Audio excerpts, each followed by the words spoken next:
niya, ang meeting kayo namin sa Saturday. So tama-tama, is maaraman na po niyan kung ano ang naging problema, tapos kami naman sa... Hinigaran kaya sa hindi Manila, parang sa grupo-grupo na namin. Sa amo po. Actually, sir, sa amo. Sa Maharlika, sa ano, which is pares kami guardians, brother po. Finally guys, chapter Guardians, po. Houses po siya. Iba lang kami ng bahay. Oo, iba na sila, pero brotherhood po kami. Isa lang po kami guardians. Ngayon, dito po nagbato ang issue regarding sa pagiging guardians. Siguro nagkaroon sila ng misunderstanding regarding sa member ini namon, tapos member din nila ang involved, which is si Julie. Kaya sabi ko, sige, na-involved lang po sa intro dahil sa secretary na nandito. Actually, ang concern ko po talaga sa kapitana, nadamay ang pangalan ni Attorney Balintong. Nadamay kong pangalan ni Attorney Balintong.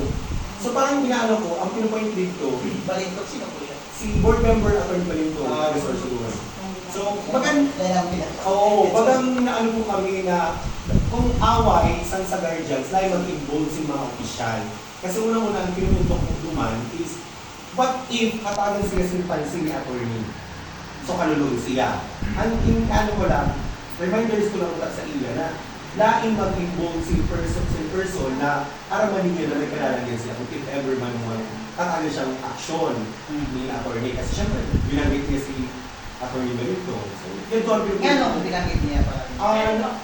actually, kaya kami nadamay kasi inayat niya ang guardian sing pratwar. So yun po ang pinupunto din po namin sa indo ng mga opisyal. Yada po nakabutan. Sabi siya sing, inayat niya ini na members namon, o kanina yan, mag-pratwar niya kita. Wala naman sa daan niya. Di ba? Ang sinasabi ko nga po, sir, Nasa libro na lang yun. Yes. Yes. Sabi ko nga sa iya, dapat nga, pag kinusala, problema nyo, lahat naman para damay-damay sa mga organization. Base lang siguro po, dahil nato pa lang kung ano ang... Kailan ko pa naka-istorya actually. Oo, yan. Pwede po ilang bang nalalagod na. Oo, sabi naman po kami ng sa Okay, i-pauli ko na lang sila. Siyempre, di ba man, ang mahuwi nila, sila naman suruhan. So, unahon ko na kami.